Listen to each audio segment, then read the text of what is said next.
Hey, this is Heather from the Renaissance English History Podcast, and this is your Tudor Minute for November the 4th. Today, in 1501, Catherine of Aragon met her future husband, Arthur, Prince of Wales, for the first time.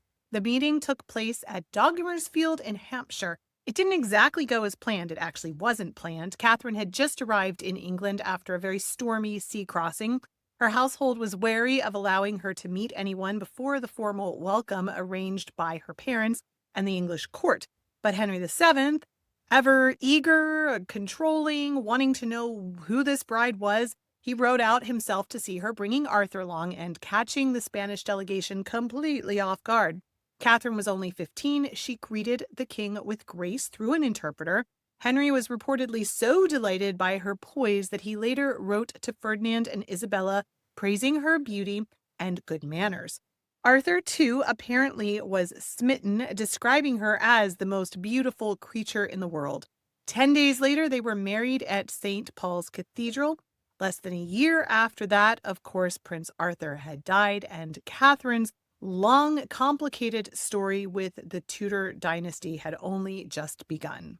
In 1461, another Tudor was facing trouble. Jasper Tudor, uncle to the future Henry VII, was attainted by Parliament under Edward IV for his loyalty to the House of Lancaster. The act stripped him of his lands and titles, forcing him into exile. Jasper would eventually return to help his nephew claim the throne at Bosworth 2 decades later.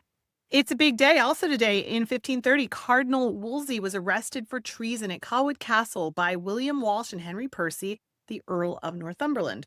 Once the most powerful man in England besides the king, Wolsey's downfall came, of course, after he failed to get Henry's annulment from Catherine of Aragon. He was taken toward London but died on the way at Leicester Abbey, saying that he wished he had served God as faithfully as he had served his king because God would not have abandoned him in his old age. Also, finally, in 1605, biggest thing of all, just 2 years into the reign of James I, the gunpowder plot was uncovered.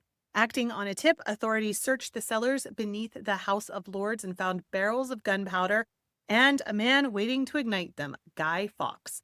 His arrest ended one of the most infamous conspiracies in English history, a failed attempt by a group of Catholic plotters to destroy Parliament and the Protestant monarchy in one fiery stroke. That is your Tudor Minute for today. Have an amazing and magical day. And if you're in the U.S., don't forget to go vote. It's election day. Go vote, do your civic duty. Have a great day. Bye-bye.